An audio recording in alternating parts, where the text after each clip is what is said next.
What is going on, guys? Welcome back to another video on the channel where we're going to be going over the chapter 261 spoilers for Jujutsu Kaisen. I'm actually recording this video at 12:01 in the morning, but in any case, shout out to Miyamura for the translations and for the leaks. In any case, the chapter starts off with Yuji deciding that he will crush Sukuna's heart as he thinks about Chozo and the sacrifice that he made to him, since Chozo did risk his life to save Yuji in the last chapter, right before Toto came in and him and Yuji proceeded to jump Sukuna. But just before Yuji can crush Sukuna's heart, as soon as Sukuna chants the main expansion, he sees Gojo standing, and in disbelief, Sukuna wonders if it's really him, but pushes away the thought as he says that it's impossible. So yeah, most of us have been waiting for the longest time if Gojo is going to be coming back, and we actually do get the answer in this chapter. And yeah, it's not the answer that a lot of us were hoping for. In fact, it's pretty messed up, because in the very next page, we see that Gojo is shown with Kenjaku stitches on his head. And then at first, I'm not gonna lie, I did think that this was Kenjaku. I did think that YUTA was the biggest fraud in manga and anime history when, it gets animated in the next like 5 to 6 years. But Sukuna somehow realizes that it isn't Gojo or Kenjaku in Gojo's body, but it's none other than Yuta Akatsu. Okay, yeah, wow, that's something that I really wasn't expecting. A lot of people were thinking that Yuta was going to get the 6 eyes because he's a distant relative of Gojo, and I guess they thought it was going to work like how it did with like the Sharingan from Naruto, but we see that it isn't technically the case. It definitely isn't really answered per se in these spoilers. I think we have to wait until the official translations come out to get a full explanation, but in any case, we learn that Yuta is able to do this because when Yuta killed Kenjaku, he had Rika eat Kenjaku's body so he could copy his curse technique, which, okay, wow. So now we know that Kenjaku's death, as anticlimactic as it was, well, yeah, it did serve a purpose, but it's kind of messed up and ironic that, Yuta, the person that wanted to give Gojo's best friend a proper burial, well, he wasn't able to do that because he had to eat his body to copy his curse technique. So yeah, I really feel bad for Geto. He never got a proper burial. But yeah, absolutely strong and powerful play by them. But we're going to learn a little bit about this plan, and this isn't a good sign, actually. Because we actually go on over back into flashback land, where Yuta decides to have Rika devour Kenjaku's body and copy his curse technique, which will allow Yuta to change bodies. But Maki objects to this plan, but Hikari says, okay, fine, you know what, you can do this, but I have one condition. You are going to use this plan when everyone's wiped out and they don't have any options. Okay, so this is a bad sign because they're on the last plan to take down Sukuna. So after this, if it doesn't work, there really isn't a plan at all. Like, all else is lost. And this also does sort of imply that, Hikari, he was never part of the squad to actually go on ahead and take down Sukuna. So I guess he's just really just finding it out with human, oh my god, I forgot her name. Okay, Iranume, that's her name. He's pretty much finding it out with her. So yeah, I guess Hikari is not included in the fight for this.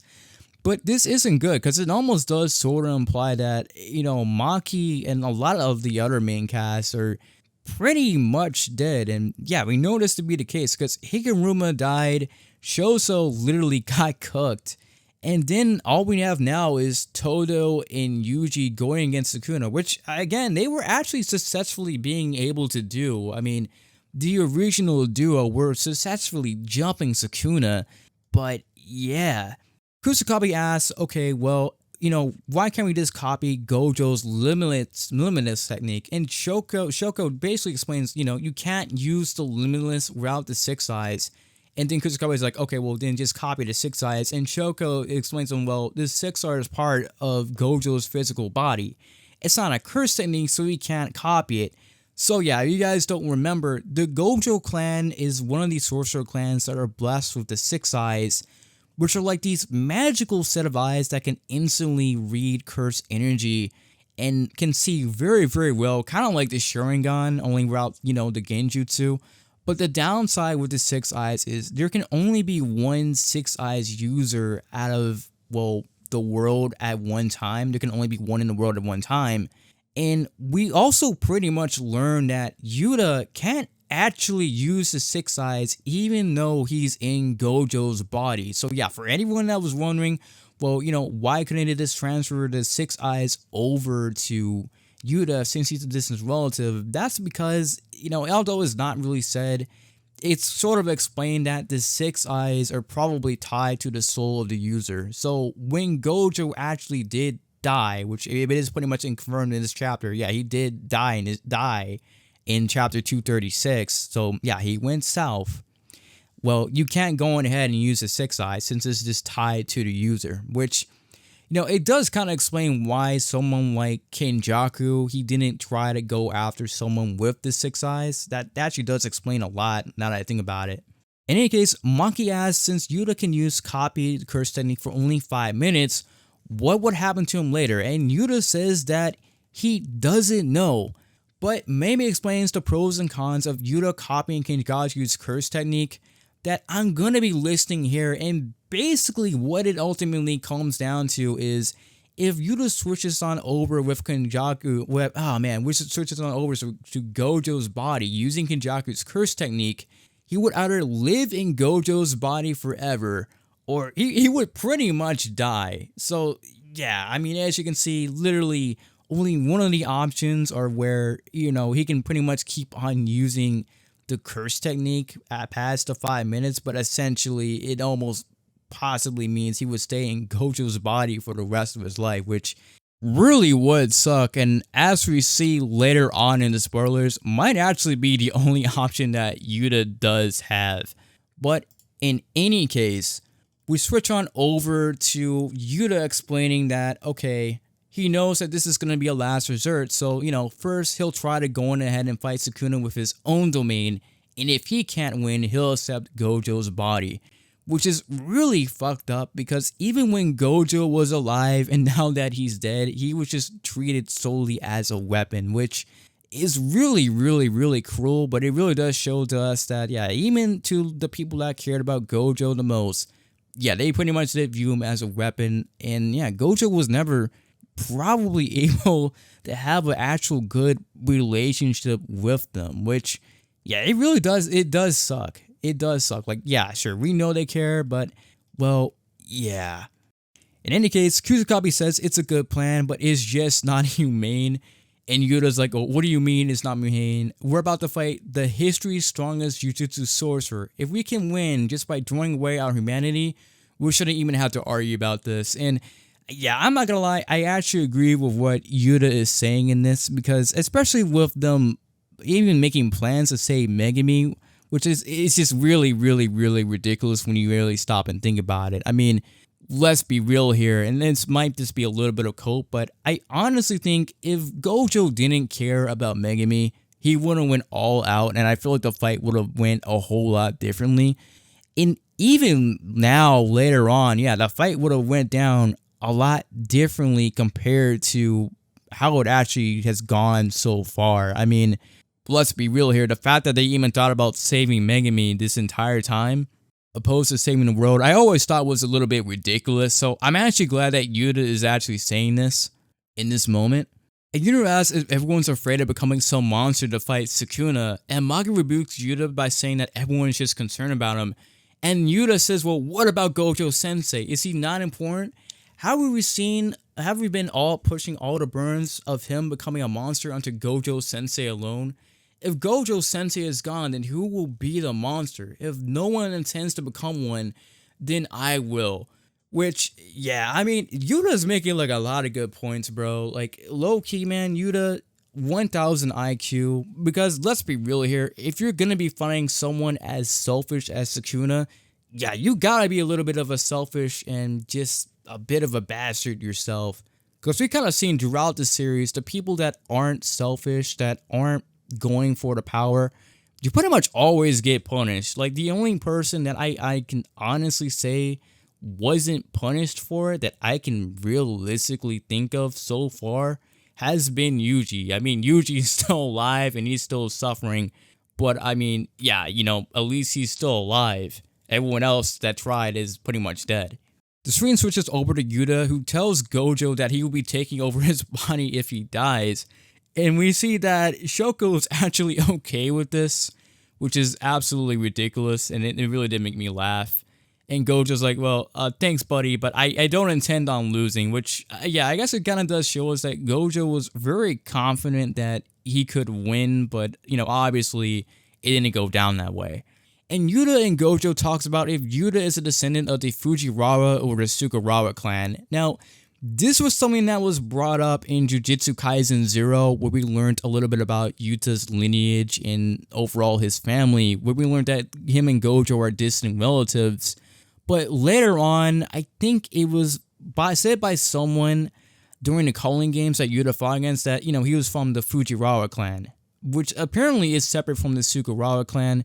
And he kind of asked Gojo, like, well, which bloodline am I from? Like, aren't I a distant relative of yours? And Gojo says, well, I mean, no, you and I are both Sukuna, but, I really don't know who it really is at the end of the day, which, pretty much Gojo isn't sure, but it is kind of explaining why Yuta, maybe he didn't get the 6 eyes transplanted to us. It really isn't explained very well, honestly, if the 6 eyes could have been transplanted to Yuta, or they're tied to the soul, but they are seemingly tied to the soul, because it would make sense if it were that way, because Kenjaku would have went on ahead and body swapped with a 6 eyes user a long time ago, possibly even as a baby if he had to. So, I mean, yeah. And Gojo says Yuta might have been born under better circumstances than him, so Gojo says if Yuta can't utilize that advantage, he's totally lame. And Gojo says, let's start with your sloppy curse energy. I always told you to be careful about it. So yeah, we're pretty much seeing like the final moments of Gojo teaching his students. Well, I mean, his original students from Jujutsu Kaisen 0, with him having a moment here. And I honestly wonder if this will play a part later on in the actual fight. Gojo then asks his students to go away because he doesn't want them to see a bloody side of what he's about to do, especially since he doesn't know what he's about to do is right. And we actually see that Gojo goes in a room with Gekuganji, and Gojo says that if I lose to Sukuna and all the old geezers in the room are gone, Gekuganji grabs her step up to be the top of the Jujutsu headquarters. So yeah, pretty much this is almost confirming that Gojo was the one that killed the higher-ups, and he actually plans on putting Gekuganji as the one to be, pretty much like the one above all in terms of like Jujutsu society, of actually running it. That way there wouldn't be any more chaos like there was in the post-Shibuya incident. And yeah, we're kind of seeing that, yeah, he is going along with that plan, as messed up as it is, but I feel like it's kind of well-deserved, especially when a lot of them were this dick-sucking Kenjaku, and, well, not really doing anything to actually stand against him. I mean, can't say I really blame them. The guy is OP, and he has Sukuna on his side, but come on, guys, really?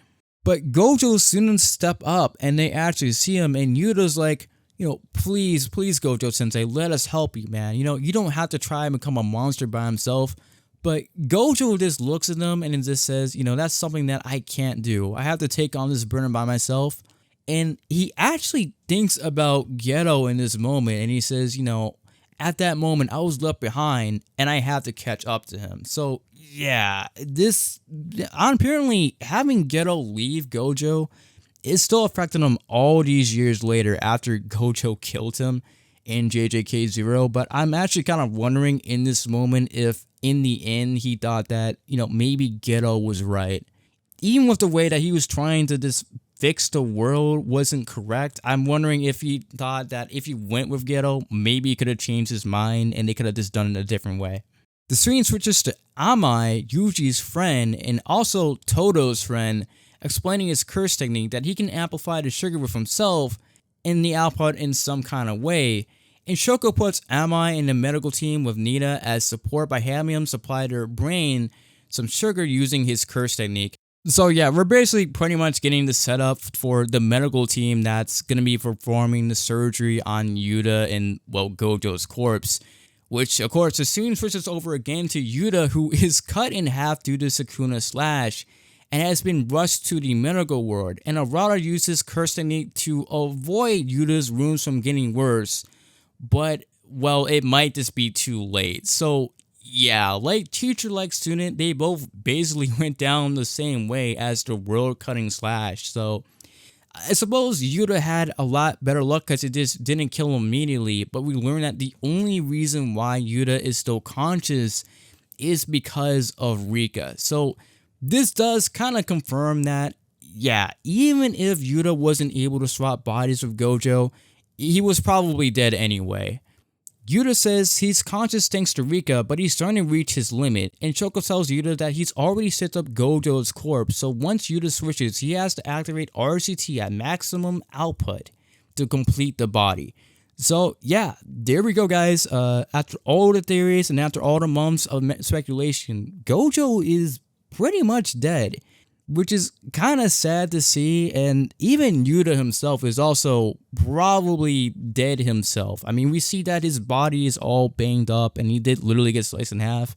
I mean, I guess if Shoko sewed up Yuta's body back together, then maybe he could come back to life like Gojo did, but yeah, it's not really made too clear if it would even work like that. You know, who really knows? But back to the present. Sukuna and Yuta in Gojo's body both opened their domain expansions, and the narrator says that Gojo had already shown the solution to Sukuna's open barrier domain. So yeah, basically Yuta is going to be doing the same thing as Gojo did during their domain clash, which kind of explains why Yuta probably did swap bodies with Gojo during their training arc. And the chapter ends with Sukuna using Manipulate Shrine and Yuta using Gojo's Unlimited Void. And that is how the chapter ends. Now, what's interesting about this is the way that Yuta is able to use Gojo's domain. Because from what we know, Yuta shouldn't be able to use the Six Eyes or anything affiliated with it. And Gojo's domain, it does use a part of the Six Eyes. In fact, I think you actually do need the Six Eyes for it to actually work, because the way that Gojo's domain works is he's sending like an outflow of information to a person's mind, and he's pretty much frying it. And the only reason why Gojo himself wasn't instantly fried by his own attack, by his own domain, or at least from what we're told, is actually because of the Six Eyes. So it makes me kind of wonder if Yuta is actually able to use some parts of the Six Eyes. It isn't really made very clear. Hopefully in the official translations it'll be made clear. And it's kind of sad to see that, you know, Yuta, despite his best efforts, was never able to reach Gojo, which is really sad to see, and that Gojo, for all intents and purposes, was always treated as a weapon to the very end and pretty much after his life ended. Absolutely sad to see, and a really tragic twist by Gege to do. But yeah, in any case guys, thank you guys for watching this video, and I'll catch you guys in the next one.